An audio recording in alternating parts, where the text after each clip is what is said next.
নমস্কাৰ স্বাগতম জনাইছো ষ্টুডিঅ'ত মই প্ৰাঞ্জল দীপাৱলীলৈ মাজত মাত্ৰ এটা দিন এবাৰ সকলোৱে গ্ৰীণ দীপাৱলী উদযাপনৰ পৰিকল্পনা লৈছে আৰু উৎসৱ পাৰ্বণৰ এই আনন্দমুখৰ পৰিৱেশৰ মাজেৰে সকলোৱে এটাই কামনা কৰিছে যাতে 2020ৰ যি বৰ্তমানৰ অৱস্থা বা যি বিগত সময়ত যি অৱস্থাৰ সৃষ্টি হ'ল সেই সকলো ধৰণৰ আশংকা অসূয়া সকলো নাশ হ'ব লাগে শান্তি বিৰাজ কৰিব লাগে আৰু সকলোৰে মনত পজিটিভিটি অৰ্থাৎ সদৰ্থক চিন্তাধাৰাৰ উদ্ভৱ হ'ব লাগে ইফালে আজিৰ পৰা ধনতেৰাছো আৰম্ভ হৈছে মুঠতে উৎসৱৰ ইয়া বতৰ বৃহস্পতিবাৰৰ নিশা অৰ্থাৎ আজিৰ পৰা কাইলৈ সন্ধিয়া 5:59 এই ধনতেৰাছৰ লগ্ন থাকিব ইফালে যেহেতু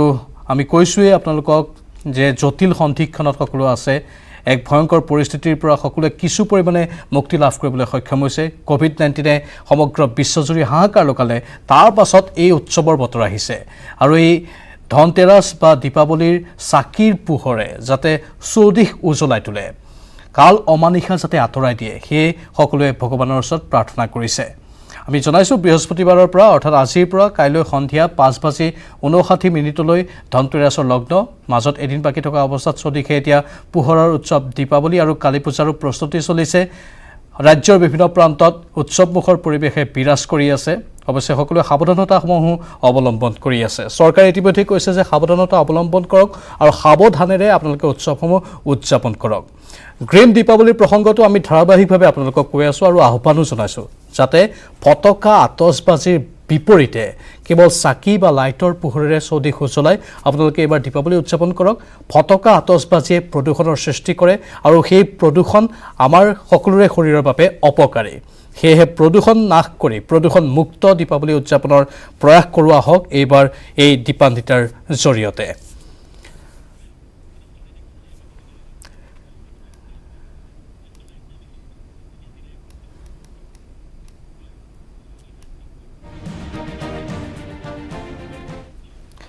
আমি পোনপটীয়া সম্প্ৰচাৰ দেখুৱাম ধনতেৰাছৰ বিশেষকৈ আজি কেনেধৰণে কোন ক'ত ওলাই আহিছে কোনে কি সামগ্ৰী ক্ৰয় কৰিছে পোনপটীয়া সম্প্ৰচাৰ থাকিব আপোনালোকৰ বাবে কেইটামান মুহূৰ্তৰ পাছতে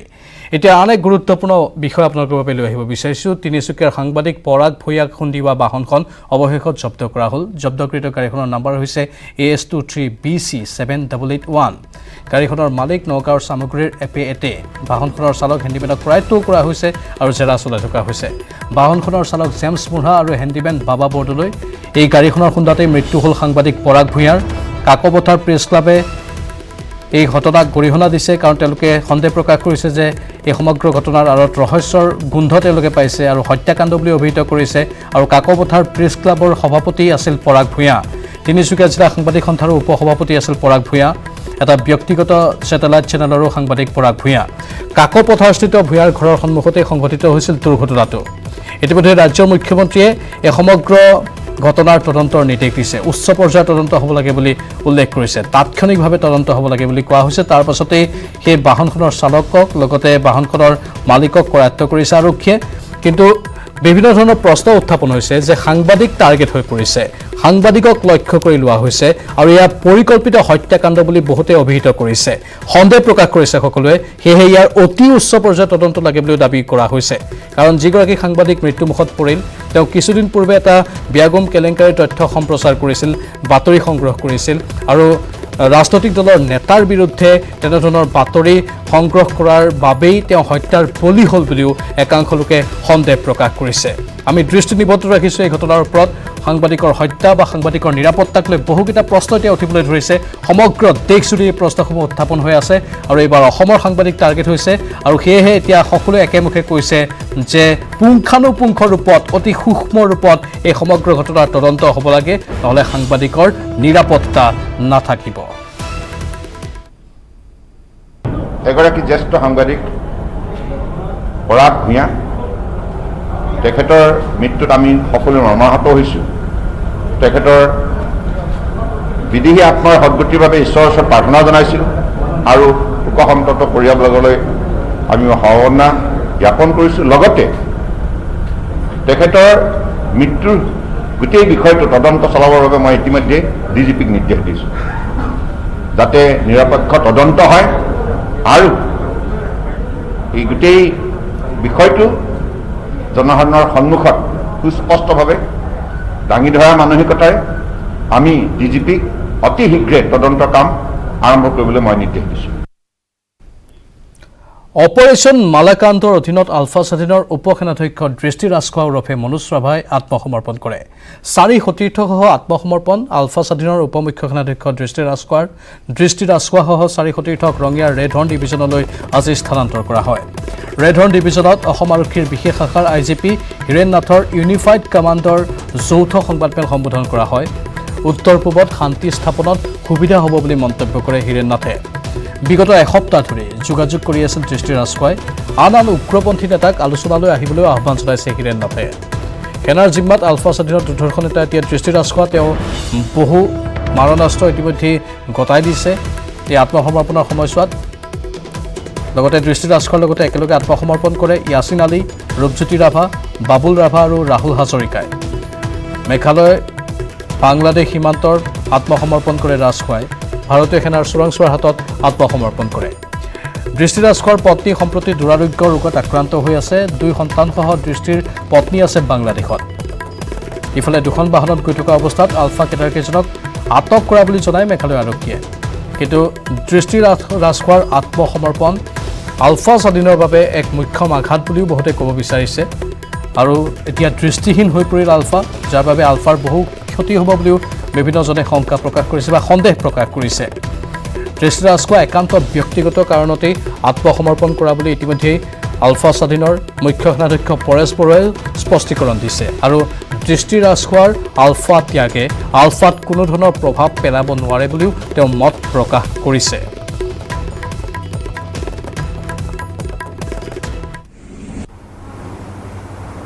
Ladies and gentlemen, in the midst of the drive for terror-free Assam and Meghalaya by Unified Command, Indian Army formation deployed in Rangia in close coordination with various intelligence agencies, Assam Police, Meghalaya Police, carried out Operation Malakan on 10th, 11th November 2020. As you are well aware, it resulted in self-styled Deputy Commander-in-Chief of ULFA, Mr. Drishti Rajkhova or Manoj Rabha alias Drishti Rajkhova and his 4 accomplices coming overground, joining the mainstream. The names of the other 4 cadres are self-styled Corporal Vedanta, Yasin Asom,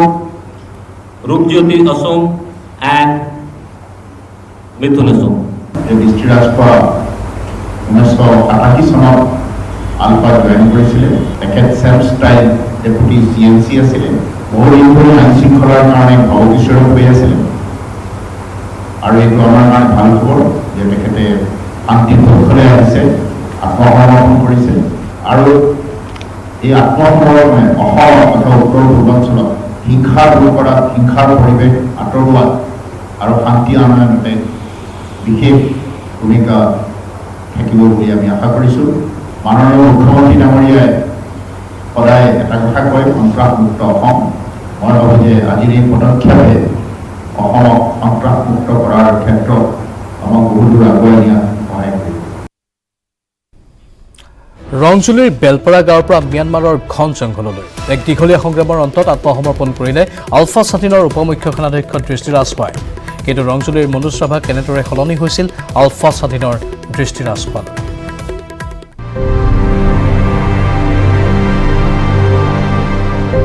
এই গাঁওখন হৈছে ৰংজুলিৰ বেলপাৰা গাঁও আৰু এই গাঁওখনতে শৈশৱ পাৰ কৰিছিলে এতিয়াৰ আলফা স্বাধীনৰ এগৰাকী শীৰ্ষস্থানীয় নেতা, যিগৰাকী নেতাই যোৱাকালি আত্মসমৰ্পণ কৰিলে মেঘালয়ত, দৃষ্টি ৰাজখোৱা ওৰফে মনোজ ৰাভাই। ইয়াত এখন ঘৰ আছিল। এইখন যিখন এখন খালী বাৰী দেখিছে, মোৰ সতীৰ্থই দেখুৱাব, এইখনে আছিলে দৃষ্টি ৰাজখোৱাৰ ঘৰ। ইয়াতে আছিলে দৃষ্টি ৰাজখোৱাৰ পৰিয়াল। 1999 চনত যেতিয়া গুপ্তঘাতক মানে হ'লে, অৰ্থাৎ AJP চৰকাৰ আছিলে, প্ৰফুল্ল মহন্ত আছিলে তেওঁ মুখ্যমন্ত্ৰী, কাৰ মানে আবদালত তেনেকুৱা ধৰণৰ ঘটনা ঘটিছিলে যে আলফা পৰিয়ালক মানে তেনেকুৱা হত্যা কৰা এটা মানে হেৰি লৈছিলে, এটা হাতত লৈছিল। আমাৰো মোৰ ককাইদেউ ধনেশ্বৰ ৰাভা মোৰ নবৌ সুশীলা ৰাভাক ঘৰত আহি মানে গুলি কৰাটো নহয় মানে হানিকুচি মানে একে নিৰ্মমভাৱে হত্যা কৰিছিলে 2000 চনৰ 22 ডিচেম্বৰত তাৰমানে আমাৰ কাষতে এঘৰ আলফা পৰিয়াল আছিলে সেই আলফা পৰিয়ালৰ মানে এজন ভায়েকক মানে এই ডাককতা বুলি কয় উঠাই লৈ আনিছে উঠাই লৈ আনি তাৰমানে প্ৰথমতে এই মানে প্ৰত্যেকটো ঘৰখনত মানে জুই লগাই দিয়া আমি শুনা পাইছোঁ ঘৰৰ পৰা যিটো নিচেই কাষতে মোৰ ঘৰ তাৰপিছত তেওঁক ঘৰটো জ্বলাই দিয়াৰ পিছত মোৰ সন্মুখত মোৰ ঘৰৰ ৰাস্তাৰ সন্মুখত গুলিৰ শব্দ শুনিলোঁ গুলিৰ শব্দ শুনাৰ পাছত তেখেতক মানে তিনিজেই মানে আৰু মানে গুলি শব্দ হৈছে তাৰপিছত মাৰি থৈ গুচি গৈছে হয় তাহানিৰ মনোজ ৰাভাৰ ঘৰখন আজি নাই মনোজ ৰাভাৰ পিতৃ মাতৃ 1999 চনত গুপ্ত হত্যাৰ বলি হৈছিল মনোজ ৰাভাৰ পিতৃ মাতৃ 2000 চনত জ্বলাই দিয়া হৈছিল মনোজ ৰাভাৰ ঘৰখন 2000 চনৰ 22 ডিচেম্বৰত মানে প্ৰত্যেকটো ঘৰখনত মানে জুই লগাই দিয়া আমি শুনা পাইছোঁ ঘৰৰ পৰা যিটো নিচেই কাষতে মোৰ ঘৰ ৰংজুলিৰ বেলপাৰা গাঁও সদ্য আত্মসমৰ্পণকাৰী আলফা নেতা মনোজ ৰাভা ওৰফে দৃষ্টি ৰাজখোৱাৰ গাঁও এয়া এইখন গাঁৱতেই জন্মগ্ৰহণ কৰা মনোজ ৰাভাই 1989 চনত যোগদান কৰিছিল আলফাত মনোজে আলফাত যোগদান কৰা দিনৰ কথা সোঁৱৰিলে খুৰাক গধীৰ বান্ধুৱে ঘৰৰ যিটো অৱস্থা আছিলে সেই সময়ত তাৰমানে খুব দীনতা আছিল গতিকে আৰ্থিক মানে দীনতা সংক্ৰান্তত কেনেকুৱাকৈ মন ঘূৰি গৈছে তেওঁৰ সতীৰ্থসকলে মই নাজানো কিন্তু যেতিয়া নিব আহে তেতিয়াহে মই জ্ঞাত হওঁ তাৰমানে ছাত্ৰ অৱস্থাত কেনে আছিল 32 বছৰে আৰক্ষী আৰু সেনাবাহিনীৰ মূৰৰ কামৰণি হৈ পৰা দুৰ্ধৰ্ষ আলফা সদস্য তথা পিছলৈ আলফাৰ উপমুখ্য সেনাধ্যক্ষ পদত অধিষ্ঠিত হোৱা মনোজ ৰাভা ওৰফে দৃষ্টি ৰাজখোৱা দৃষ্টি ৰাজখোৱা মোৰ ভতিজা তেখেতে মানে মেট্ৰিক মানে ছেকেণ্ড ডিভিজন পাইছিলে আৰু তাৰপিছত হায়াৰ ছেকেণ্ডেৰীও মানে তেওঁ পঢ়ি আছিলে ভাল মেধাৱী ছাত্ৰ আছিল ইংলিছত খুব মানে হেৰি আছিল তুষাৰ আছিলে তাৰপিছত তেনেকৈ ধৰণৰ এই সাহিত্যৰ ক্ষেত্ৰতো ভালে আছিলে মানে আলোচনীবিলাকৰ সম্পাদকো আছে গতিকে তেনেকুৱা হৈছিলে সেইখন স্কুল আৰু খেলুৱৈ হিচাপে ফুটবল খেলুৱৈ মানে ভাল খেলুৱৈ আছিল ক্ৰিকেটো আছিল মই জানো মোৰ ভতিজা মানে জনা হিচাপত গতিকে তেখেত অমায়িকো আছিল দুধনৈৰ পৰা Arup Nath news 18 Assam north east ইফালে দৃষ্টি ৰাজখোৱাৰ আত্মসমৰ্পণৰ পাছতে এতিয়া আলফা স্বাধীনত নতুন উপমুখ্য সেনাধ্যক্ষ নিযুক্তি প্ৰক্ৰিয়া আৰম্ভ হৈছে মাইকেল ডেকা ফুকন হ'ব নতুন উপমুখ্য সেনাধ্যক্ষ দৃষ্টি ৰাজখোৱাৰ আত্মসমৰ্পণৰ পিছতেই এই নতুন উপমুখ্য সেনাধ্যক্ষৰ নিযুক্তি প্ৰক্ৰিয়া 2 এদিনতে আনুষ্ঠানিক নিযুক্তিৰ সম্ভাৱনা আছে ইতিমধ্যে পৰেশ বৰাই স্পষ্টীকৰণ দিছিল যে দৃষ্টি ৰাজখোৱাৰ আত্মসমৰ্পণে আলফা স্বাধীনত কোনো প্ৰভাৱ নেপেলায় আৰু তাৰ পাছতেই আলফা স্বাধীনত এতিয়া নতুন উপমুখ্য সেনাধ্যক্ষ নিযুক্তি প্ৰক্ৰিয়া আৰম্ভ হৈছে মাইকেল ডেকা ফুকন আমি আলোকচিত্ৰ দেখুৱাইছোঁ মাইকেল ডেকা ফুকনৰ এইগৰাকী হ'ল মাইকেল ডেকা ফুকন আৰু মাইকেল ডেকা ফুকন এতিয়া হ'ব নতুন উপমুখ্য সেনাধ্যক্ষ দৃষ্টি ৰাজখোৱাৰ আত্মসমৰ্পণৰ পিছতেই নতুন উপমুখ্য সেনাধ্যক্ষৰ নিযুক্তি প্ৰক্ৰিয়া আৰু 2 এদিনতেই আনুষ্ঠানিক নিযুক্তিৰ পূৰ্ণ সম্ভাৱনা আছে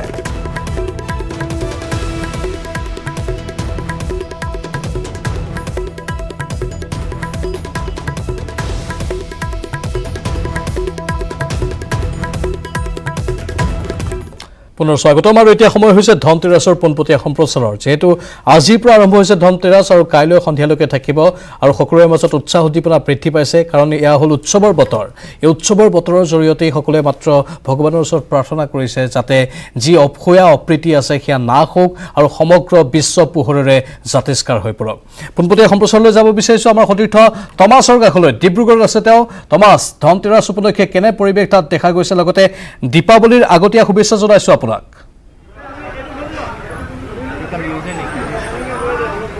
হয় প্ৰাঞ্জল আপোনালোক দীপাৱলীৰ আগতীয়া শুভেচ্ছা থাকিল আৰু যিহেতু আজি ধনতেৰছ আৰু কিছু পৰিমাণে বজাৰত ইয়াত ধনতেৰছৰ ভিৰ পৰিলক্ষিত হৈছে আৰু তাৰ লগতে মই দেখুৱাইছোঁ দীপাৱলী যি বজাৰ সেই বজাৰ মই দেখুৱাবলৈ চেষ্টা কৰিছোঁ ৰং বিৰঙী বিভিন্ন ধৰণৰ এবাৰ লাইট দেখা পোৱা গৈছে বিভিন্ন ধৰণৰ লাইট এইদৰে দোকানসমূহত দেখা পোৱা গৈছে আৰু তাৰ লগতে কিন্তু এইবাৰ লাইটৰ সমান্তৰালকৈ ফেৰ মাৰিছে মাটি চাকি বজাৰো মই দেখুৱাবলৈ চেষ্টা কৰিম আৰু দামৰ বিষয়ে মই জানিবলৈ চেষ্টা কৰিম কিন্তু বৰ্তমান মই দেখুৱাইছোঁ ধনতেৰছৰ বাবে কিছু পৰিমাণে লোকসকল ওলাই আহিছে আৰু ধনতেৰছত যিহেতু সোণৰ মুদ্ৰা কিনা হয় বা তেনেকুৱা ধৰণৰ কিছু সামগ্ৰী কিনা হয় যাতে লখিমী ঘৰলৈ আহে বুলি কোৱা হয় কিন্তু তাৰ আৰু এক ছবি মই দেখুৱাব বিচাৰিছোঁ ঝাৰু বহুতে কিনে ধনতেৰছ বুলি তেনেকুৱা ধৰণৰ এটা নিয়ম আছে বুলি কোৱা হয় বৰ্তমান যদি আমি দীপাৱলী বজাৰলৈ চাওঁ যি ধৰণৰ লাইটবিলাক আছে ইয়াৰ দাম কেনেকৈ ইয়াৰ দাম 750 আছে 750 এনেকুৱা যদি লাইট কিনা যায় নিজৰ ঘৰটো দীপাৱলীত সজাবৰ কাৰণে 750 টকাকৈ লোকসকলে কিনিব পাৰে আৰু বিভিন্ন ধৰণৰ লাইট আহিছে আৰু তাৰ সমান্তৰালকৈ কিন্তু চাকি বজাৰে এবাৰ বিশেষ গুৰুত্ব পাইছে বিশেষকৈ মুখ্যমন্ত্ৰী সৰ্বানন্দ সোণোৱালে এটা আহ্বান জনাইছিলে যে মাটি চাকি ব্যৱহাৰ আমি বেছিকৈ কৰিব লাগে তাৰপিছতে মাটি চাকিৰ যথেষ্ট ইয়াত চাহিদা বৃদ্ধি পাইছে সেই দৃশ্য মই দেখুৱাবলৈ চেষ্টা কৰিছোঁ আৰু পূৰ্বৰ তুলনাত আমি দেখিছিলোঁ যে আজি 2-3 দিন আগলৈকে বজাৰ যথেষ্ট সেমেকা আছিল আজি কিছু পৰিমাণে লোকসকল আহিছে মই দৃশ্য দেখুৱাই যাবলৈ চেষ্টা কৰিম কেমেৰা পাৰ্চন দিনেশে দেখুৱাই আছে দৃশ্য আৰু মই যিহেতু কৈছোঁ ধনতেৰছ বুলি ঝাৰু যথেষ্ট বিক্ৰী হয় সেই দৃশ্যও দেখুৱাবলৈ চেষ্টা কৰিম দাদা ধনতেৰছ বুলি ক'লে ঝাৰু এটা কিনা হয় লখিমীক আদৰা হয় যে ঝাৰু সেইকাৰণে আমি হিন্দু ধৰ্মৰ লোকে পালন কৰি আহিছেতো আজি ঝাৰুকে ল'বলৈ আহিলোগৈ ঝাৰুকে লোৱা হৈছে চাকি লোৱা হ'ল চাকিৰ দাম কেনেকুৱা পাইছে চাকি দাম 50-55 কিছুমান 80 অলপ চাই আছে হয় মই দৃশ্য দেখুৱাবলৈ চেষ্টা কৰিম বহু লোক তেওঁলোকে বজাৰলৈ আহিছে ধনতেৰছ বুলি এটা ঝাৰু কিনিছে সেই দৃশ্য মই দেখুৱাবলৈ চেষ্টা কৰিছোঁ আৰু লগতে যিহেতু বিভিন্ন ধৰণৰ সামগ্ৰী মাটিৰ চাকিৰ পৰা আৰম্ভ কৰি পিনি যি ষ্টিলৰ চাকি বা বিভিন্ন ধৰণৰ চাকি ধৰণৰ ইয়াত এইদৰে ওলাইছে মই কথা পাতিবলৈ চেষ্টা কৰিম এইবাৰ চাকি কেনেকুৱা বিক্ৰী ভালে আছে আগতকৈ এইবাৰ চাকি বেছি বিক্ৰী আছে এইবাৰ চাকিটো বেছি বিক্ৰী আছে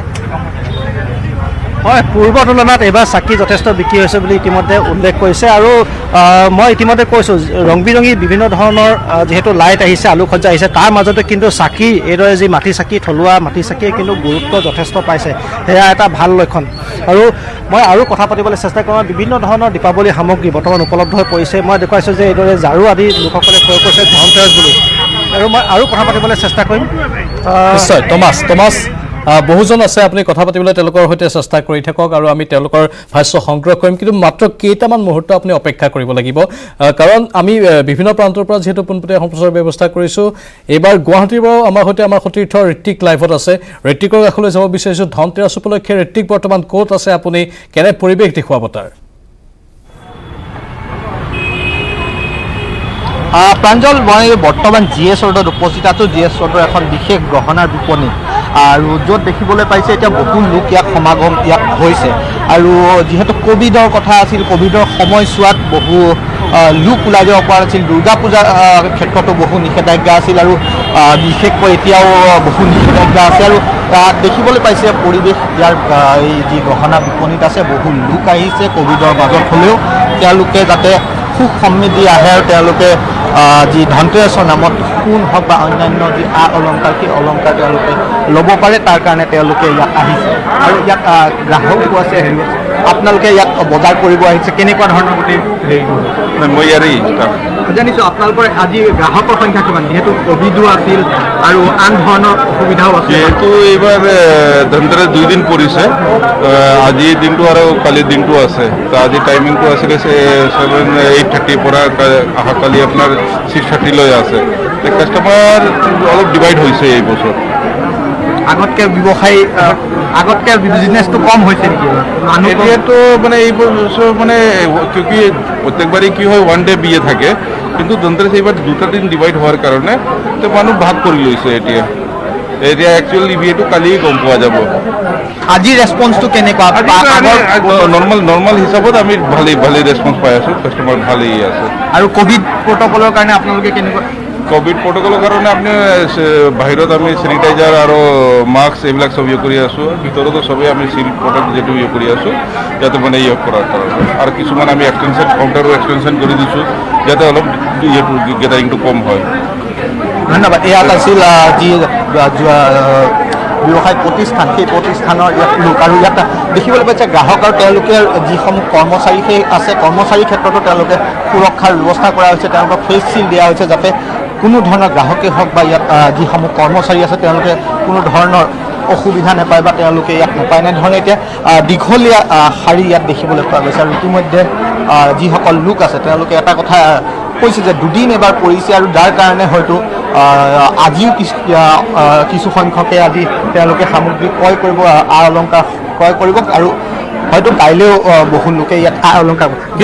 তাৰ মাজতো আমি বহু গ্ৰাহকৰ ভিৰ দেখিছোঁ তাত হয় হয় তেওঁলোকৰ সৈতে আপুনি কথা পাতক ধনতেৰছ বুলিয়ে কিনিছে নে ইভাগে আপোনালোকৰ ধনতেৰাছ বুলিয়ে কিনিছোঁ আজি অলপ ডিছকাউণ্ট পাম বুলি ধন্যবাদ আৰু ইতিমধ্যে ধনতেৰছ লৈ যিসমূহ ব্যৱসায়িক প্ৰতিষ্ঠান আছে বা গহনাৰ দোকানীসমূহ আছে গহনালয়সমূহ আছে তেওঁলোকে বিশেষ ইয়াত তেওঁলোকে ডিছকাউণ্টৰ ব্যৱস্থা কৰে যাৰ কাৰণে আজিৰ দিনটোত বহু লোকে ৰৈ থাকে আৰু বহু লোক আহি ইয়াত তেওঁলোকে আজিৰ দিনটোত এনেধৰণে তেওঁলোকে গহনা ক্ৰয় কৰে নিশ্চয় নিশ্চয় ঋতিক লাইনত থাকক আপুনি কিছু সময় আন বহু গ্ৰাহক আছে মুঠতে বহু ভিৰ ব্যাপক ভিৰ হৈছে এই বিপণীখনত ভিৰ দি বাট নোপোৱা অৱস্থাৰ যেন সৃষ্টি হৈছে তাত আপুনি লাইনত থাকক আন আন গ্ৰাহকসকলৰ সৈতে কথা পাতিব কিন্তু তাৰ পূৰ্বে মই পুনৰ টমাছৰ কাষলৈ যাব বিচাৰিছোঁ টমাছ এইবাৰ শুভ লক্ষণটো হৈছে ফটকা আতচবাজীৰ সলনি সকলোৱে যেন এইবাৰ মাটিৰ চাকি বা লাইট এইবোৰ ক্ৰয় কৰাতহে বিশেষ আগ্ৰহ দেখুৱাইছে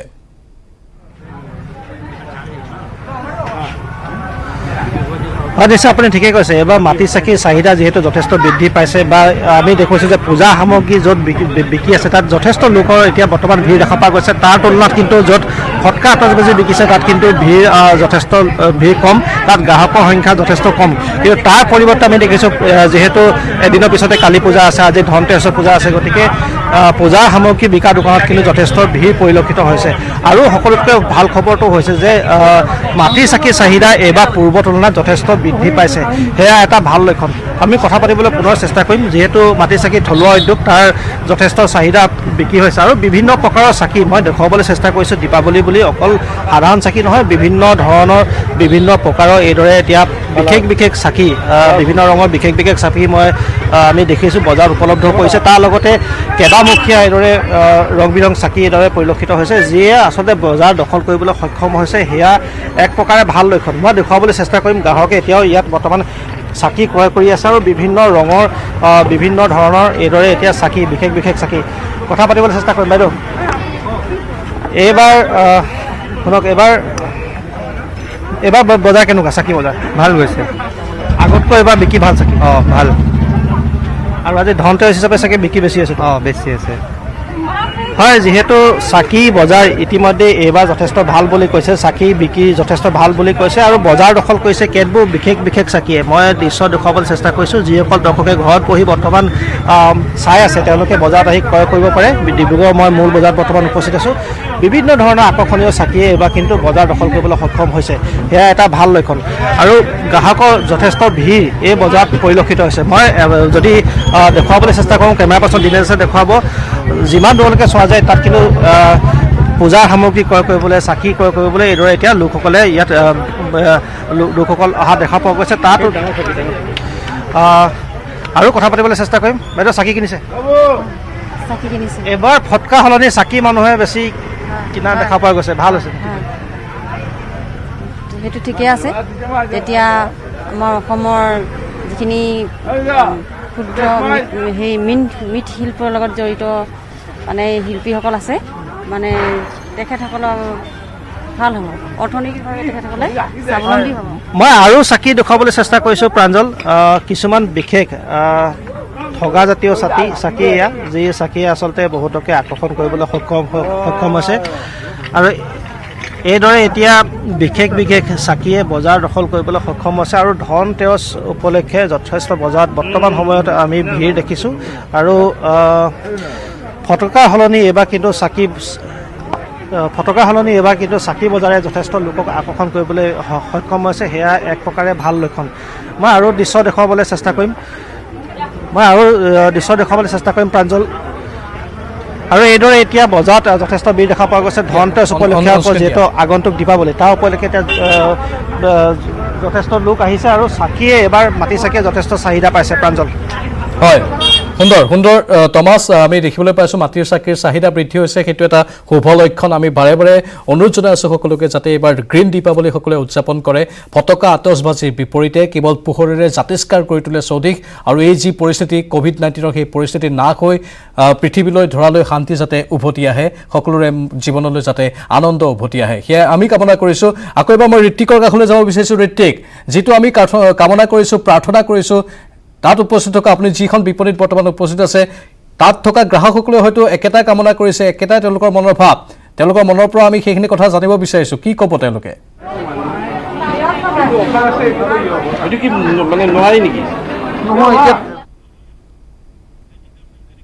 সংযোগ বিচ্ছিন্ন হৈছে আমাৰ সতীৰ্থ ঋত্বিকৰ সৈতে যি কি নহওক দুয়োগৰাকী সাংবাদিককে আমি ধন্যবাদ জ্ঞাপন কৰিছোঁ আৰু আজিৰ পৰা এই সমগ্ৰ পৰিৱেশটোৰ সৃষ্টি হৈছে ধনতেৰাছ বা দীপান্বিতা উপলক্ষে এইকেইদিন এনেধৰণে উৎসৱমুখৰ পৰিৱেশ সৃষ্টি হৈ থাকিব দেওবাৰলৈকে আৰু তাৰ পাছত এই দীপাৱলীয়েই যেন সকলোৰে জীৱনলৈ পোহৰ লৈ আহে সকলোৰে জীৱনৰ পৰা যাতে কাল অমানিশা আঁতৰাই নিয়ে সেয়া আমি ভগৱানৰ ওচৰত প্ৰাৰ্থনা কৰিছোঁ বিজেপি দলে এইবাৰ নিৰ্বাচনত অৱতীৰ্ণ হোৱাৰ পৰিকল্পনা কৰিছে যদিও বৰ্তমান এই ক্ষেত্ৰত হেঙাৰ হৈ থিয় দিছে একাংশ চৰকাৰী বিষয়া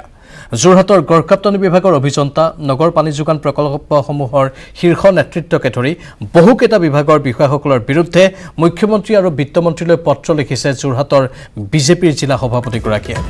গড়কাপ্তানি পথ সংমণ্ডল বিভাগৰ কাৰ্যবাহী অভিযন্তাগৰাকীৰ বিৰুদ্ধে উত্থাপন হৈছে কংগ্ৰেছৰ হৈ কৌশলেৰে কাম কৰি থকাৰ অভিযোগ এই ঘটনাসমূহ দৃষ্টিগোচৰ হোৱাত ব্যাপক প্ৰতিক্ৰিয়াৰ সৃষ্টি হৈছে বিজেপিৰ ভিতৰচৰা উন্নয়নমূলক কামসমূহ হেনো একাংশ কংগ্ৰেছী লোকৰ বাবে হোৱা নাই আৰু একাংশ বিষয়াই কুট কৌশলেৰে কংগ্ৰেছক সহায় কৰি আছে অৰ্থাৎ বিৰোধীক সহায় কৰি আছে শাসকীয় পক্ষৰ যাতে কামসমূহ নহয় কিমান সঁচা কিমান মিছা তাক লৈ বহুকেইটা প্ৰশ্ন উত্থাপন হৈছে কিন্তু যোৰহাটৰ বিজেপিৰ যিগৰাকী জিলা সভাপতি আছে তেওঁ এই অভিযোগসমূহ উত্থাপন কৰিছে ইয়াৰ ৰাজনীতিৰ মেৰপেচ বা ৰাজনৈতিকভাৱে কিবা চক্ৰান্ত হ'ব পাৰে নেকি নে ইয়াত ৰাজনীতিৰ খেল খেলিবলৈ চেষ্টা কৰিছে বিজেপিৰ জিলা সভাপতিগৰাকীয়ে তাক লৈ বহুকেইটা প্ৰশ্ন উত্থাপন হৈছে ভাষ্য আছে আমি ভাষ্য আগবঢ়াই লৈছোঁ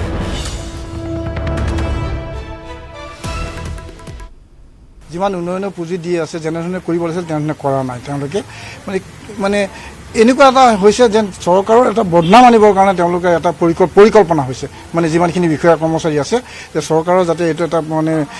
হেৰি পৰক বিপদত পৰক আৰু বিপক্ষই যাতে চান্স লয় এনেকুৱা এটা তেওঁলোকৰ মনোভাৱটো তেনেকুৱা যেন আমাৰ অনুভৱ এটা হৈছে সেই মনোভাৱটোৰ কাৰণে আমি কেইবাজন বিষয়াৰ লগতো কথাও পাতিছোঁ আৰু মানে তেওঁলোকে মানে আমাক মানে কিবা পাত্তা নিদিয়া নিচিনা কৰে তেওঁলোকে নিজৰ খেয়াল খুচিমতে তেওঁলোকে কাম কৰে আৰু ইতিমধ্যে আমি ভাই বুলি কৈছোঁৱেই আমি MP দুজনকে কৈছোঁ প্লাছ আমাৰ বিধায়কো কৈছোঁ আমি লিখিত এখন দিম আমি অতি শীঘ্ৰে লিখিত মুখ্যমন্ত্ৰীলৈ এখন লিখিত আৰু স্বাস্থ্যমন্ত্ৰীলৈ আমি লিখিত এখন তেখেতসকলক মানে অল ডিপাৰ্টমেণ্ট যোৰহাটত থকা অল ডিপাৰ্টমেণ্ট মানে এটা ডিপাৰ্টমেণ্ট বুলি কোৱা নাই সকলো ডিপাৰ্টমেণ্টক লৈ পেলাই যিখিনি আমাক স্থগিত হৈছে কামত যিহেতুকে আমাৰ ডিপাৰ্টমেণ্টৰ লগতো আমি ভাবোঁ যে সেইখিনি ক্ষেত্ৰত অকণমান তেওঁলোকৰ সহযোগটো নথকা গতে লাগে কি হৈছে কি কথা আমি নাজানো মুঠপাত আমাৰ জনসাধাৰণৰ সেইটো বস্তু হাম্পাৰ হ'ব নালাগে আমি জানো আৰু উদাহৰণস্বৰূপে তেনেকুৱা ধৰণৰ ধৰক কিছুমান ফাইল পত্ৰ কেতিয়াবা আমি লৈ যাওঁ PWD বিভাগলৈ এষ্টিমেটৰ এইবিলাক পাৰ্মিশ্যনৰ কাৰণে তেখেতসকলৰ চহী অবিহনে কামখিনি নহয় তেখেতসকলেও ভালকৈ জানে উপলব্ধি কৰে কিন্তু সেইখিনি কৰাৰ ক্ষেত্ৰতো যাওঁতে তেখেতসকলে মানে অনিচ্ছা প্ৰকাশ কৰে যে এইটো এনেকুৱা ধৰণে নহ'ব আমুক তামুক বুলি কৈ পেলাই বহুতখিনি কিবা কৰি পেলাই তেওঁলোকৰ মানে সেইখিনি ৰাখি থৈ দিয়ে কাম বিলম্ব হয় কামখিনি বিলম্ব হয় বহু সোনকালে হৈ নুঠাৰ ফলত গোটেই ৰাইজৰ তাৰো যথেষ্টখিনি অসুবিধাৰ সৃষ্টি হয় এতিয়া প্ৰশ্ন হয় যে বিজেপিৰ এই অভিযোগ কিমান দূৰ সঁচাকৈয়ে বিজেপি বিৰোধী একাংশ বিষয়া কৰ্মচাৰীয়ে কাৰ্যনিৰ্বাহ কৰি আছে নেকি চৰকাৰী কাৰ্যালয়সমূহত তেওঁলোকে বিজেপিয়ে কৰা উন্নয়নমূলক কামসমূহ কৰাত বাধা দিয়াৰ কিবা পৰিকল্পনা সঁচাকৈ আছে নেকি গৌতম বৰা আমাৰ সৈতে লাইভত আছে গৌতম বিশেষ কোনো তথ্য প্ৰমাণ নাই তেওঁলোকৰ মনে কোৱা বুলিহে কৈছে কিমান সত্য বুলি আমি মানি ল'ব পাৰোঁ হয় নিশ্চয়কৈ প্ৰাঞ্জল মই কেইটামান উদাহৰণ দিব বিচাৰিছোঁ যে শেহতীয়াকৈ আমি দেখিবলৈ পাই আছোঁ বিগত এবছৰতকৈ অধিক কাল ধৰি যোৰহাটৰ বহু আঁচনি বিলম্ব ঘটিছে একাংশ চৰকাৰী বিষয়াৰ বাবে কিয়নো আমি দেখিবলৈ পাইছোঁ যে যি ইউটিলিটি শ্বিফটিং থাকে অৰ্থাৎ কোনো এটা পথ নিৰ্মাণৰ বাবে যেতিয়া তাৰ কাষত থকা বা মাটিৰ তলত থকা যিসমূহ পানী পৰিবাহী পাইপ বা বৈদ্যুতিক খুঁটা ইত্যাদি সেই স্থানান্তৰ কৰিব লাগে সেই ক্ষেত্ৰত কিন্তু বিভাগীয় সমন্বয়হীনতাৰ ফলতে সেই আঁচনিসমূহ ৰূপায়ণ কৰাত বহু বিলম্ব ঘটে অৰ্থাৎ যিটো কাম হৈ উঠিব লাগে 3 মাহৰ ভিতৰত সেই কাম হৈ উঠিবলৈ সময় লাগে এবছৰতকৈ অধিক অৰ্থাৎ চৰকাৰে টকা দিছে আঁচনি নিৰ্দিষ্ট সময়ৰ ভিতৰত সম্পূৰ্ণ কৰিবৰ বাবে সীমা ধাৰ্য কৰি দিছে কিন্তু এইসকল চৰকাৰী বিষয়াৰ বাবে কিন্তু সেই আঁচনিসমূহ সময় অনুসৰি হৈ উঠা নাই আৰু প্ৰাঞ্জল এটা কথা লক্ষ্য ৰাখিব যে যদি নগৰ এখনত বিশেষকৈ যোৰহাটৰ দৰে নগৰখনত 80% লোকে নিৰ্ভৰ কৰিব লগা হয় আৰবান ৱাটাৰ ছাপ্লাই বিভাগৰ পানীৰ ওপৰত কিন্তু যেতিয়া কোনো এজন লোকে ৰাতিপুৱা শুই উঠাৰ পিছতে অতি কদৰ্য লেতেৰা পানী তেওঁ সেৱন কৰিব লগা হয় বা ব্যৱহাৰ কৰিব লগা হয় সেই লোকজনৰ স্বাভাৱিকতে খং উঠাটো এটা স্বাভাৱিক কথা কিন্তু বাৰম্বাৰ অভিযোগ দি অহাৰ পিছতো মাহৰ পিছত মাহ ধৰি যোৰহাটৰ এই সমস্যা আজি কোপতি সমাধান হোৱা নাই আৰু তাৰ বিষয়ে যদি আমি অনুসন্ধান কৰিবলৈ যাওঁ দেখা পোৱা যায় যে গড়কপ্তানি বিভাগ আৰবান ৱাটাৰ ছাপ্লাই বিভাগ তেওঁলোকৰ কাৰো মাজত কোনো সমন্বয় নাই ঠিক সেইদৰে কোনো এজন লোকে কনষ্ট্ৰাকশ্যনৰ দোহাই দি অৰ্থাৎ পথ নিৰ্মাণ কৰি থকা দোহাই দি এমাহ 2 মাহ 3 মাহ 4 মাহ 6 মাহ পৰ্যন্ত এটা বেয়া পথেৰে অহা যোৱা কৰি থাকিব পাৰে কিন্তু সেই একেটা পথেৰে যদি তেওঁ 1.5 বছৰ 2 বছৰ ধৰি কেৱল পথ নিৰ্মাণ কৰি আছে বুলিয়ে তেনেধৰণৰ পৰিস্থিতিৰ সন্মুখীন হৈ আহে সেই লোকজনৰ মনত ক্ষোভৰ উদ্গীৰণ ঘটে যোৰহাটত এই ঘটনাবোৰ এক সহজ কথাত পৰিণত হৈছে আৰু শেহতীয়াকৈ এই কথা উপলব্ধি কৰিছে বিজেপিৰ শীৰ্ষ নেতৃত্বই কিয়নো তেওঁলোকে পোনপটীয়াকৈ অভিযোগ উত্থাপন কৰিছে যে যোৰহাটৰ গড়কপ্তানি বিভাগ আৰবান ৱাটাৰ ছাপ্লাই ডিপাৰ্টমেণ্ট ঠিক সেইদৰে বন বিভাগৰ প্ৰসংগও আহিছে কিয়নো যোৰহাটৰ মাজেৰে যোৱা যি 37 ৰাষ্ট্ৰীয় ঘাইপথৰ 4 লেন কৰিবৰ বাবে যি প্ৰকল্প আৰম্ভ হৈছে ইতিমধ্যে শিৱসাগৰ দিশে তথা নুমলীগড় দিশে কাম বহুখিনি আগবাঢ়ি গৈছে কিন্তু যোৰহাটৰ মাজমজিয়াৰে যোৱা অৰ্থাৎ যি বাইপাছেৰে যোৱা অজন্তা বাইপাছৰ বা কেন্দুগুৰি পৰ্যন্ত বা তিয়ক পৰ্যন্ত সেই অংশৰ কাম কিন্তু অতিকৈ স্থবিৰ হৈ আছে বছৰৰ পিছত বছৰ মুখ্যমন্ত্ৰীগৰাকীয়ে গৌতম সকলোতে লেহেমীয়া গতি বুলি আপুনি কৈছে আৰু লগতে বিজেপিয়ে অভিযোগ উত্থাপন কৰিছে কিয় এওঁলোকৰ কংগ্ৰেছ বা আন দলৰ প্ৰতি ছফ্ট কৰ্ণাৰ আছে বিজেপিৰ প্ৰতি কিয় এওঁলোক ইমান নাৰাজ হৈ আছে ইমান খৰ্গহস্ত কিয় হৈ আছে এওঁলোকে কংগ্ৰেছৰ দিনত নিযুক্তি প্ৰাপ্ত হৈছিল নেকি হয় নিশ্চয়কৈ প্ৰাঞ্জল সেয়া হয়তো তদন্তৰ পিছত পোহৰলৈ আহিব কিয়নো যিহেতু বিজেপিৰ জিলা সভাপতিগৰাকীয়ে এই সন্দৰ্ভত স্পষ্টভাৱে এখন পত্ৰ প্ৰেৰণ কৰিছে মুখ্যমন্ত্ৰী তথা বিত্ত আৰু স্বাস্থ্যমন্ত্ৰী হিমন্ত বিশ্ব শৰ্মা ডাঙৰীয়ালৈ আৰু তাত সেই বিভাগসমূহৰ বিষয়াসকলৰ কথা তেখেতে লিপিবদ্ধ কৰিছে বুলি আমি জানিব পাৰিছোঁ আৰু তাত তেওঁলোকে কিছু উদাহৰণ দিছে বা তথ্য প্ৰমাণো হয়তো দিছে আৰু তেওঁ পোনপটীয়াকৈ অভিযোগ উত্থাপন কৰিছে বিশেষকৈ গড়কপ্তানি বিভাগৰ পথ সংমণ্ডলৰ যিগৰাকী কাৰ্যবাহী অভিযন্তা কিয়নো শেহতীয়াকৈ গড়কপ্তানি মন্ত্ৰী ডক্টৰ হিমন্ত বিশ্ব শৰ্মা ডাঙৰীয়া যোৰহাটৰ বাবে প্ৰায় 40 কোটিতকৈ অধিক টকা দিছিলে পথসমূহ নতুনকৈ নিৰ্মাণ কৰিবৰ বাবে সেই ক্ষেত্ৰত বহু বেমেজালি হোৱাৰ অভিযোগ উত্থাপন কৰিছে কিয়নো নিৰ্বাচনলৈ মাজত মাত্ৰ 5 মাহ সময় আছে আৰু এইবাৰ বিজেপিৰ মূল ইছ্যু হৈছে উন্নয়ন যদি সেই 5 মাহৰ ভিতৰতে এই কামসমূহ সম্পূৰ্ণ কৰিব নোৱাৰে তেনেহ'লে হয়তো আৰু এই উন্নয়নত বাধা দিবলৈ একাংশ চৰকাৰী বিষয়া কৰ্মচাৰীয়ে চেষ্টা কৰিছে নেকি সবাতোকৈ গুৰুত্বপূৰ্ণ এটা বিষয় অৱশ্যে বিজেপিৰ যিসকল নেতাকৰ্মী আছে তেওঁলোকে মনে ধৰা বুলিহে কৈছে আৰু পত্ৰ প্ৰেৰণৰ কথা কৈছে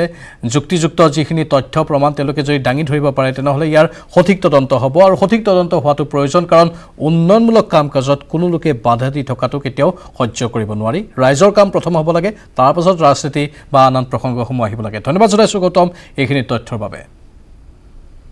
এবাৰ বিহাৰৰ নিৰ্বাচনী ফলাফলে পুনৰ প্ৰাসংগিক কৰি তুলিছে বিজেপিৰে মিত্ৰতা কৰা আঞ্চলিক দলৰ ৰাজনৈতিক ভৱিষ্যতৰ কথা যি জেডিইউ সিদিনালৈকে বিগ ব্ৰাদাৰ আছিল বিহাৰত সেই জেডিইউৰ বিগ ব্ৰাদাৰ এতিয়া বিজেপি হ'ল অসমতো একেই প্ৰশ্ন হৈছে যে নিশেষ হ'ব নেকি অগপৰ বিপিএফ আঞ্চলিক দলৰ ভৱিষ্যত কি প্ৰথমে মিত্ৰতা কৰে বিজেপিয়ে তাৰপিছত বৰালি মাছৰ দৰে গিলে আঞ্চলিক দলসমূহক বিহাৰত জেডিইউৰ বিগ ব্ৰাদাৰ এতিয়া বিজেপি হ'ল অসমতো নিশেষ হ'ব নেকি আঞ্চলিক দলসমূহ বিশেষকৈ অগপ বিপিএফ আৰু বিপিএফৰ কথা এইকাৰণে আমি উত্থাপন কৰিছোঁ শেহতীয়াকৈ বিটিআৰ নিৰ্বাচনক লৈ যি বিজেপিয়ে প্ৰস্তুতি চলাই আছে তাৰ পৰা এটা কথাই অনুমান কৰিব পাৰি যেন বিপিএফক যেন ধূলিসাৎ কৰিবলৈ চেষ্টা কৰা হৈছে বিশ্বজিৎ দৈমাৰী ইমানুৱেল মুছাহাৰী এওঁলোক বিজেপিলৈ আহিছে বিপিএফ এৰি লগতে আগন্তুক দিনত বিটিআৰত বিজেপিয়ে একক সংখ্যাগৰিষ্ঠতা লাভ কৰিব বুলি হিমন্ত বিশ্ব শৰ্মা বা বিজেপিৰ নেতা মন্ত্ৰীসকলে হুংকাৰ দি আছে বিজেপিৰ ৰাজ্যিক সভাপতিগৰাকীয়েও এই কথা বাৰে বাৰে কৈ আছে এই কথাসমূহে কি সূচাইছে বিপিএফক নিশেষ কৰিবলৈ চেষ্টা কৰি থকা হৈছে নেকি অগপ বিপিএফৰ ৰাজনৈতিক ভৱিষ্যতক লৈ এই প্ৰশ্নটো প্ৰাসংগিক কৰি তুলিছে এই বিহাৰৰ নিৰ্বাচনী ফলাফলে 2001 চনত প্ৰফুল্ল কুমাৰ মহন্তই বিজেপিৰে মিত্ৰতা কৰাৰ সময়ত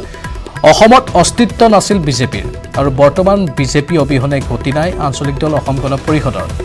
বিজেপিৰ সবল নেটৱৰ্ক ৰাজনৈতিক কৌশলত ভৰি দিয়া অগপৰ এসময়ৰ বাঘা বাঘা নেতাৰে ভৰি পৰিল এতিয়া বিজেপি মুখ্যমন্ত্ৰীৰ পৰা বিধানসভাৰ অধ্যক্ষলৈকে সকলো এসময়ৰ অগপৰ শীৰ্ষ নেতা অগপৰ দৰে দেশৰ প্ৰায় 15ৰ পৰা 20টা আঞ্চলিক দল এতিয়া অস্তিত্বৰ সংকটত ভুগিছে জম্মু কাশ্মীৰ লাডাখতো অস্তিত্বহীন হৈ পৰিছে বিজেপি আৰু সেয়া এতিয়া ডাঙৰ ফেক্টৰ হিচাপে পৰিগণিত হৈছে 1999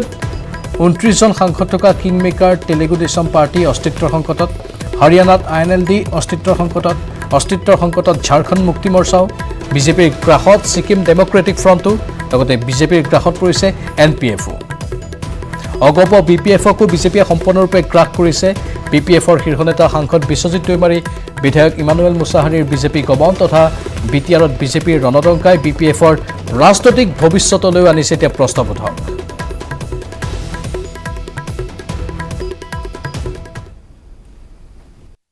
বিজেপিৰ লগত যিবিলাক পলিটিকেল পাৰ্টি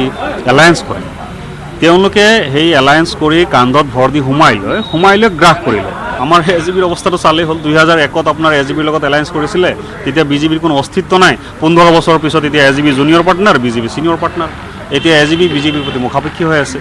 এই ৰিসেন্ট যেটো কথা কালিৰ যেটো ঘটনা দেখিলে আপুনি বিহাৰত জেডিওৰ লগত তেওঁলোকে এলায়েন্সত আছে বহুত বছৰৰ পৰা আছে মাত্ৰ 2টা বছৰ মাজত নাছিলে 3-4 বছৰ নাছিলে 13ৰ পৰা 17 লৈকে নাছিলে বাকি এতিয়া যদি আপুনি দেখিছে চাওক জেডিও কিমান তললে নামি আহিলে এতিয়া জেডিও জুনিয়ৰ পাৰ্টনাৰ হৈ গ'ল ইমান দিন জেডিও এটা সিনিয়ৰ পাৰ্টনাৰ আছিল আনফালে দেশৰ মহিলা বিজেপিৰ এতিয়া নীৰৱ সমৰ্থক বিহাৰ নিৰ্বাচনৰ ফলাফল প্ৰকাশৰ পিছতে বিজেপি কাৰ্যকৰ্তাক উদ্দেশ্যি এই মন্তব্য দেশৰ প্ৰধানমন্ত্ৰীৰ কৰোনা কালতো নিৰ্বাচনত ভাগ লৈ গণতান্ত্ৰিক প্ৰক্ৰিয়া শক্তিশালী কৰাৰ বাবে জনগণক ধন্যবাদ জনালে নৰেন্দ্ৰ মোদীয়ে দেশৰ মহিলা বিজেপিৰ নীৰৱ সমৰ্থক বিহাৰ নিৰ্বাচনৰ ফলাফল প্ৰকাশৰ পিছত বুধবাৰে সন্ধিয়া দিল্লীৰ বিজেপি সদৰত অনুষ্ঠিত সভাত বিজেপিৰ কাৰ্যকৰ্তাক উদ্দেশ্যি এই মন্তব্য প্ৰধানমন্ত্ৰী নৰেন্দ্ৰ মোদীয়ে বিহাৰ নিৰ্বাচনৰ লগতে অন্যান্য ৰাজ্যৰ উপ নিৰ্বাচনত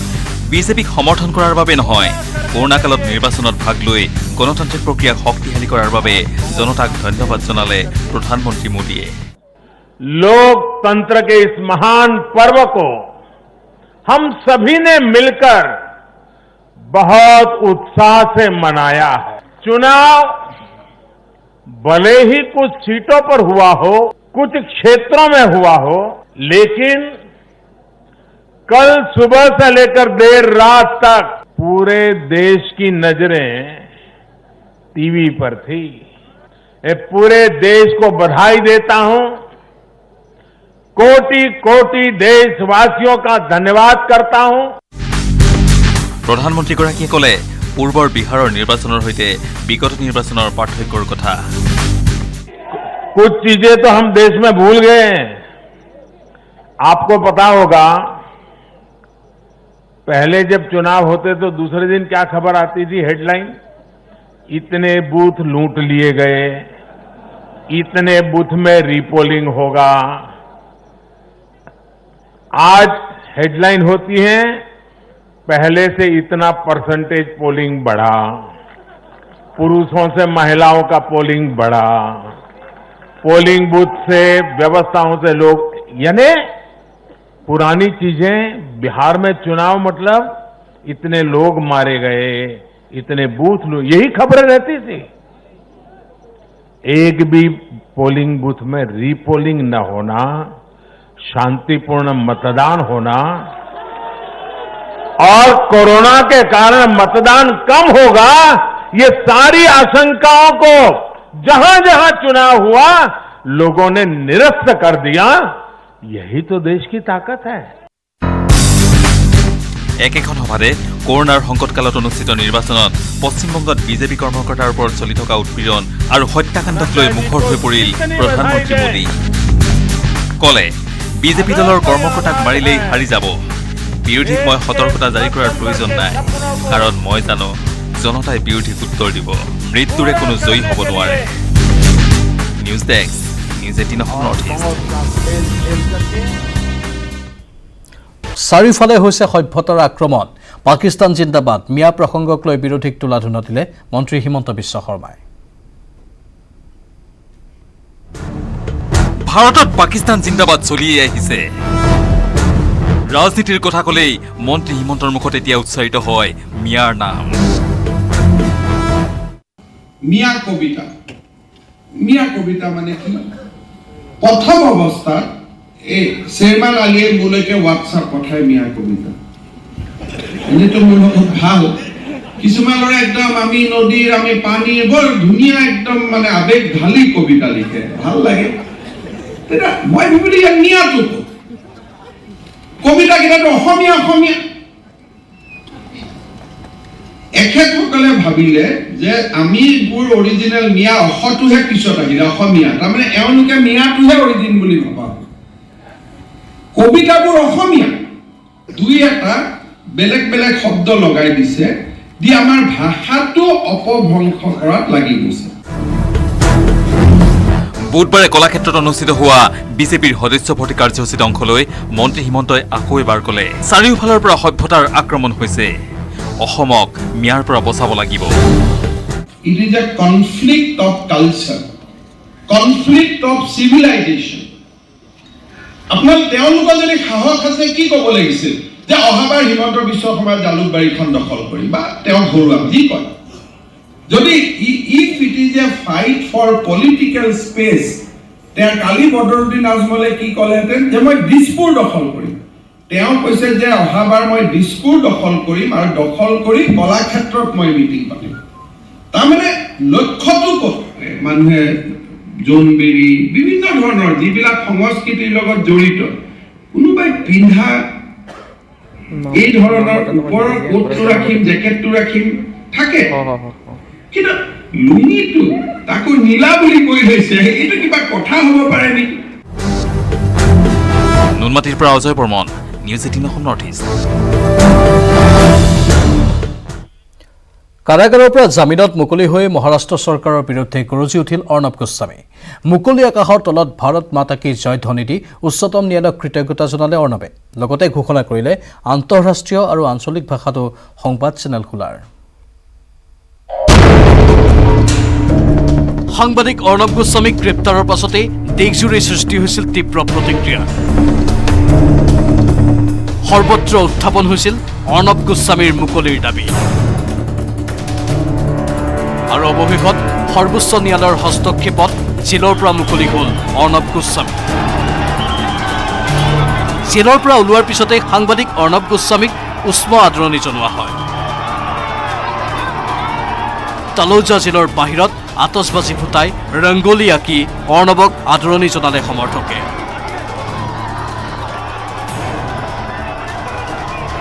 আঠ দিনৰ অন্তত মুকলি আকাশৰ তললৈ আহিল অৰ্ণৱ গোস্বামী। জামিন মঞ্জুৰ কৰিলে উচ্চতম ন্যায়ালয়ে। আৰু জেলৰ পৰা ওলাই মহামান্য আদালতক কৃতজ্ঞতা জ্ঞাপন কৰে অৰ্ণৱ গোস্বামীয়ে। Bureau report, news 18 Assam north east.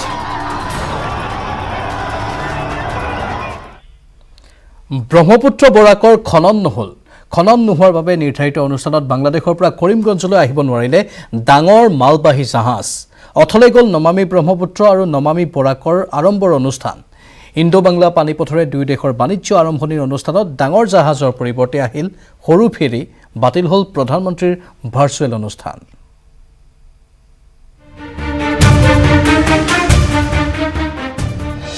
মানে বাঘ বুলি কৈ বাঘৰ নিচিনা চেহেৰা মেকুৰী, বাঘ বুলি কৈ মেকুৰী দেখুৱালে চৰকাৰে। অহাৰ কথা আছিল জাহাজ, আহিল ফেৰী। কাগজতে থাকিল ইণ্ডো বাংলা আন্তঃৰাষ্ট্ৰীয় জলপথ। 9 নৱেম্বৰ সজাই পৰাই তোলা হৈছিল কৰিমগঞ্জৰ ষ্টিমাৰ ঘাট।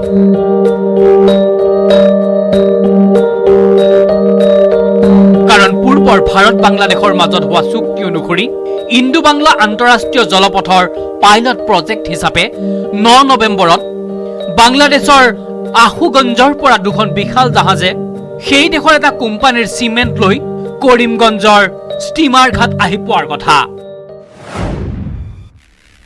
কথা আছিল কৰিমগঞ্জৰ পৰা চুনশিললৈ উভতি যোৱাৰ। এই পাইলট প্ৰজেক্টৰ অনুষ্ঠানত ভিডিঅ' কনফাৰেন্সিঙৰ যোগে ভাগ লোৱাৰ কথা আছিল প্ৰধানমন্ত্ৰী নৰেন্দ্ৰ মোদীয়ে কিন্তু বাংলাদেশৰ পৰা জাহাজ নাহিল আহিল তিনিখন সৰু ফেৰী হাজাৰ ডেৰ হাজাৰ টন সামগ্ৰী কঢ়িওৱা জাহাজৰ পৰিৱৰ্তে 40 টনকৈ বাংলাদেশৰ চিমেণ্ট লৈ কৰিমগঞ্জ বন্দৰত উপস্থিত হ'ল তিনিখনকৈ সৰু সৰু ষ্টিমাৰ বাতিল হ'ল প্ৰধানমন্ত্ৰীৰ অনুষ্ঠানো কাৰণ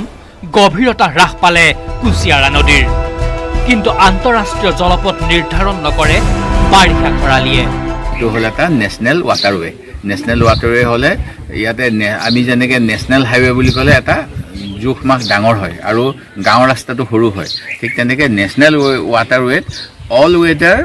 ষ্টিমাৰ যাব পৰাকৈ ডাঙৰ জাহাজ যাব পৰাৰ ব্যৱস্থা কৰিব লাগে কিন্তু এই চৰকাৰে বহুত দুৰ্নীতি কৰে তাৰ ফলত তেওঁলোকে যিটো পইচা পানীৰ তলত কোনে চাব কিমান খান্দিলে 2017 চনত ৰাজ্য চৰকাৰে অতি জাকজমকতাৰে আয়োজন কৰা নমামি ব্ৰহ্মপুত্ৰ নমামি বৰাকৰ অন্যতম লক্ষ্য আছিল ব্ৰহ্মপুত্ৰ আৰু বৰাক খনন সেইমতে 2018 চনৰ ফেব্ৰুৱাৰীতে আৰম্ভ হৈছিল 16 নম্বৰ ৰাষ্ট্ৰীয় জলপথৰ খনন 305 কোটি টকা ব্যয়েৰে খনন কাৰ্য আৰম্ভ হৈছিল যদিও বৰাকৰ সামান্য অঞ্চল খননৰ পিছতে বন্ধ হ'ল খনন কাৰ্য বৰাকৰ খনন নোহোৱাৰ বাবেই বাংলাদেশৰ পৰা আহিব নোৱাৰিলে মালবাহী জাহাজ এই ঘটনাক লৈ চৰকাৰৰ বিৰুদ্ধে দুৰ্নীতিৰ অভিযোগ তুলি তীব্ৰ প্ৰতিক্ৰিয়া প্ৰকাশ কৰিছে কংগ্ৰেছৰ বিধায়িনী দলপতি দেৱব্ৰত শইকীয়াই বৃহৎ কেলেংকাৰী কৰিছে বিজেপি চৰকাৰে আৰু তাৰ ফলত এতিয়া সৰু ফেৰী আমাৰ যিটো মানে 200 মানুহ ইফাৰৰ পৰা সিফালে অহা যোৱা কৰে তেনেকুৱা ফেৰী দুখন আনিছে আজি মই গম পাওঁ মই ৰাতিপুৱা সেইটো চাই আহিছোঁ আৰু সেইটো দি পেলাই তেওঁলোকে মানে যিটো কণ্টেইনাৰ ভৰা আহিব লাগে যদি ব্যৱসায় হয় এইটো আৰু অলপ বস্তু আনে নেকি আমি জেপত কিবা লৈ যাম নেকি ব্যৱসায় কৰিবলৈ হ'লে দুটা মোবাইল জেপত লৈ পেলাই বিজনেছ কৰা নাযায় ন তেনেকৈ এটা ডাঙৰ শ্ব'ৰুম থাকে ঠিক তেনেকৈ ডাঙৰ কণ্টেইনাৰ জাহাজ আহিব লাগে ইয়াত নিয়মমতে সেইটোৱে নিয়ম ৱাটাৰৱেটো যেতিয়া নেশ্যনেল ৱাটাৰৱে কৰিমগঞ্জৰ পৰা Gourish Nandi news 18 Assam north east অসমৰ পৰ্যটন ক্ষেত্ৰত নৱ সংযোজন কলিয়া ভুমুৰাত আনুষ্ঠানিকভাৱে মুকলি হ'ল নদী পৰ্যটন এতিয়াৰে পৰা স্পীড বোটৰ জৰিয়তে কলিয়া ভুমুৰা দলঙৰ পৰা শিলঘাট পৰ্যন্ত ব্ৰহ্মপুত্ৰৰ বুকুত পৰ্যটকে লাভ কৰিব পাৰিব নৌকা বিহাৰৰ আনন্দ এই প্ৰতিবেদন আগবঢ়াই বিদায় লৈছোঁ দ্য প্ৰাইম টাইমছৰ পৰা নমস্কাৰ অসমৰ পৰ্যটনত এক নতুন পদক্ষেপ কলিয়া ভুমুৰাত আনুষ্ঠানিকভাৱে মুকলি হ'ল নদী পৰ্যটন কাজিৰঙা ৰাষ্ট্ৰীয় উদ্যানৰ প্ৰত্যক্ষ সহযোগত কলিয়াবৰ মহকুমা প্ৰশাসনে ব্ৰহ্মপুত্ৰ নদীৰ বিশাল বুকুত পৰ্যটকৰ বাবে সাজু কৰিলে স্পীড বোট ইয়াৰ যোগেদি দেশী বিদেশী পৰ্যটকে কলিয়া ভুমুৰা দলঙৰ পৰা শিলঘাট পৰ্যন্ত ব্ৰহ্মপুত্ৰৰ বুকুত নৌকা বিহাৰৰ আনন্দ লাভ কৰিব বুধবাৰে ৰাজ্য চৰকাৰৰ মন্ত্ৰী পৰিমল শুক্লবৈদ্য আৰু কেশৱ মহন্তৰ লগতে তেজপুৰৰ বিধায়ক বৃন্দাবন গোস্বামী আৰু নগাঁৱৰ বিধায়ক ৰূপক শৰ্মাৰ উপস্থিতিত ভুমুৰাগুৰিত আনুষ্ঠানিকভাৱে মুকলি হয় ব্ৰহ্মপুত্ৰৰ নদী পৰ্যটন এই ব্ৰহ্মপুত্ৰ নদখনৰ বুকুত আমি ৱাটাৰ টুৰিজম আৰম্ভ কৰিলোঁ ইক' টুৰিজম কৈ ইয়াতে আমাৰ খালি ৱাটাৰ টুৰিজম নহয় আমি পিকনিক স্পট আপোনালোকে দেখিছে খুব ধুনীয়া ঠাই আমাৰ কলিয়াবৰৰ এই ঠাইখন মানে প্ৰেক্টিকেলি ইয়াতে আহিলে আমাৰ ব্ৰহ্মপুত্ৰৰ সৌন্দৰ্য লগতে আমাৰ বায়'ডাইভাৰ্চিটিৰ সৌন্দৰ্য আৰু ইয়াৰ যি সঁচাকেই সভ্যতা সংস্কৃতি ৰাইজে দেখিবলৈ পাব এইকাৰণে আমি প্ৰথমবাৰৰ কাৰণে আমি ইয়াত ৱাটাৰ টুৰিজম আৰম্ভ কৰিছোঁ